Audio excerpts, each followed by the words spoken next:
Sa mga nakikinig sa atin ngayon kasi nakarelate sila doon sa hinaharas itong mga lending apps, mas pinadali na po ba ngayon ang pagsusumbong dito sa mga, sabihin na natin, abusado na online lending platforms? Opo, inaayos na po namin na para po yung hotline namin, yung tawag ko nga po, alam niyo naman po ako, galing ako sa telecoms, dapat po yung hotline namin kako ay 1SEC. Idayan mo lang 1SEC. So, para isa lang ang madaling tawagan. Tandaan.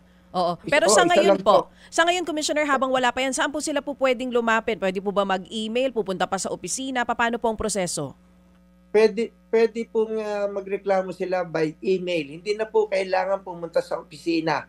Ang PAOK din po ay tumatanggap ng reklamo at pino-forward din sa amin at magkasama namin nire-raid yung mga unregistered online lending companies. Okay. Ang problema nga lang po, kasi online platforms ito, wala talagang lugar. Kaya nga po require namin na magkaroon ng landline, yung mga opisina nito. Kasi po yung PLDT, yung mga landline companies, hindi po kayo kakabitan ng telepono kung wala kang permanenteng opisina. Opo. So isa po yan sa mga sistema namin. Opo.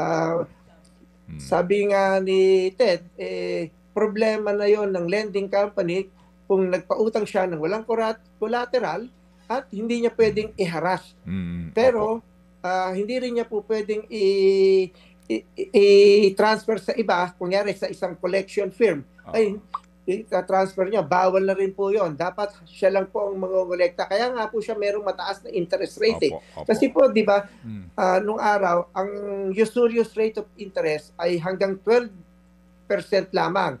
Pinayagan na po ang Bangko Sentral na mag-issue ng interest rate, determine niya yung market rate. Ngayon po ang SEC, binigyan din po ng karapatan na mag-set ng interest rate para dito sa mga financial and lending companies na i-exercise ngayon ng SEC. Mga kapatid, brothers and sisters, saan ka pa? Dito na tayo sa totoo. Dito na tayo sa True FM. Mga kapatid, mag-subscribe and follow po kayo sa social media accounts ng True Network PH. Yan po kami. Hanapin nyo lang True Network PH, Facebook, Instagram, YouTube, TikTok, and podcast.